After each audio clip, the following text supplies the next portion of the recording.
Hello, everyone.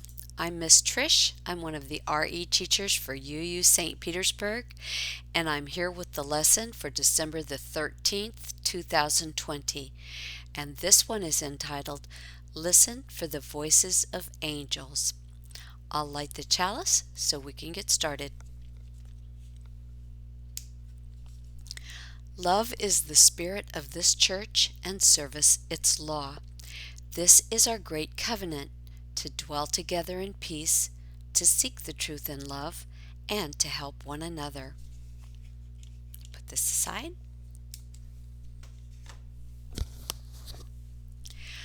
When we are still, all kinds of ideas, inner voices, and insights come to us. One way to think of it during this winter holiday season is to imagine that these voices that arise out of silence could be angels speaking. If we look for insights in the traditional birth legend of Jesus, we might even imagine ourselves as the shepherds in the still of the night tending our flocks. When above us we notice an angel calling to us to make an important journey, a change in our lives, a new way of being in the world. So, what's one of the ways our faith guides us into becoming a people of stillness? It tells us, listen for the voices of angels. I happen to love the image of angels, and I have lots of them, but I'll show you a couple. This is a very old angel that was given to me by someone very special, and I've always loved this piece. I have another tiny one that might not photograph well, but I really like this one. And then my favorite is this Christmas tree ornament angel, and I love this one because it's playing a musical instrument, and I love to do that myself. In the traditional legend about the birth of Christ, there were shepherds in fields, resting in the stillness of the night, tending to their flocks of sheep. Suddenly, an angel appeared to them and told them about the baby Jesus lying in a manger. Then a whole company of angels appeared and said, "Glory to God in the highest, and peace to all." The shepherds decided to journey to find this baby whom the angels told them about. It changed their lives. So, what about us? What sets us on a journey which changes our lives? We UUs might call it our inner voice. Another way of thinking about it is to call it noticing angels. The shepherds decided to follow the star and change their lives. We don't have to believe in real angels. We can simply imagine that an angel is something which calls to us to pay attention. Often we have to be still to notice angels in our life, to pay attention when something is announcing itself. In stillness, you might hear, "Hey there, don't be afraid. It's time to pay attention to something." Maybe it's that you really want to learn how to play a certain musical instrument. Maybe it's that you really need to find courage to try that new gymnastics move.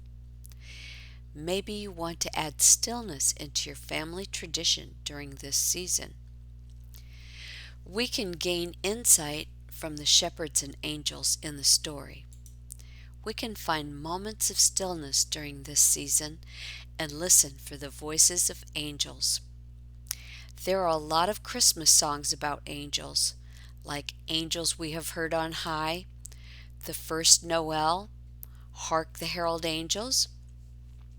But our story today is based upon "It Came Upon a Midnight Clear," and I'll play it for you now, but we'll also include some links so you can hear how others have interpreted this Beautiful song. Sing along if you want to.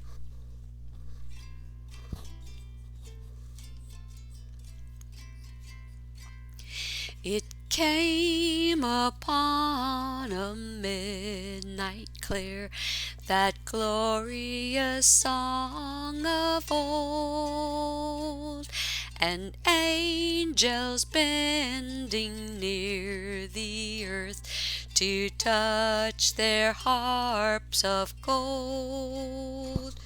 Peace on the earth, goodwill to men, from heaven's all gracious King.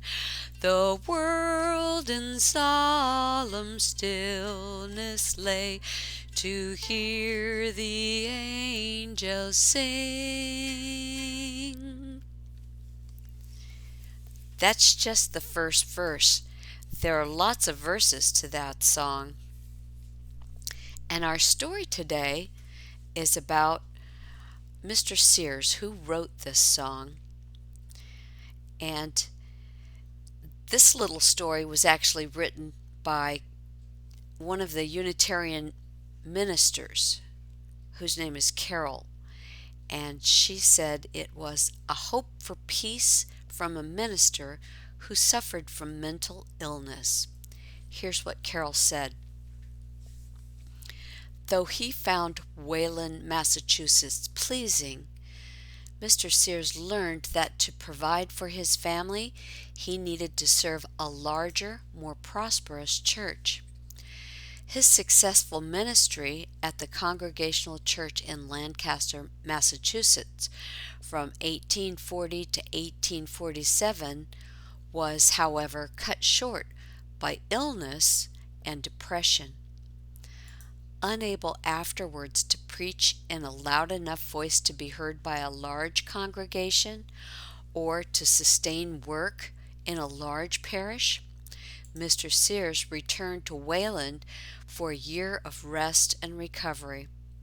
When his health had improved, he was recalled to Wayland Ministry and served there from 1848 to 1865. With a lighter workload, he spent much of his time writing. It was his carol, The Angel's Song, It Came Upon a Midnight Clear, that achieved lasting popularity, and that was first performed in public in 1849, and it's still a popular song today. Writing during a period of personal melancholy and sadness and depression, and with the news of the revolution in Europe and the United States at war with Mexico fresh in his mind, Sears portrayed a world as dark, full of sin and strife, and not hearing the Christmas message. One of the verses says, "And man at war with man hears not the love which they bring. O hush the noise, ye men of strife, and hear the angels sing." Some have criticized It Came Upon a Midnight Clear for its unscriptural reference to prophet bards and an age of gold, and for never mentioning the Christ child. A century after the carol was written, British scholar Eric Routley, who studied carols, wrote that in its original form, the hymn is little more than an ethical song extolling the worth and splendor of peace among men. And you can read that whole article from the Dictionary of UU Biography from the link that we will include.